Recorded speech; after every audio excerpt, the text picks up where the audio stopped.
Hello everyone, welcome back to our channel Take It Simple. In today's video, I'm going to show you how to switch to basic mail on AOL Mail. It's very quick and easy, so let's get started. First of all, open your preferred web browser, then type in mail.aol.com.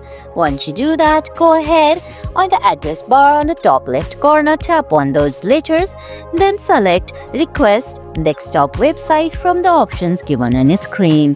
Once you do that, your screen will somewhat look like this. Scroll left and tap on Settings on the top right corner of that page and select More Settings. Once you do that, you're gonna have to scroll again. Now from there, go ahead and select Contacts. Then right below Contacts, you'll see Switch to Basic Mail. Tap on Switch to Basic Mail, give your feedback. Then tap on Switch to Basic Mail from the screen. And guys, that's it. That's how you'll be able to switch to Basic Mail from AOL Mail. I hope you found this video helpful. If you did, please give it a thumbs up, leave a comment, subscribe to our channel and hit that bell icon. See you in the next video.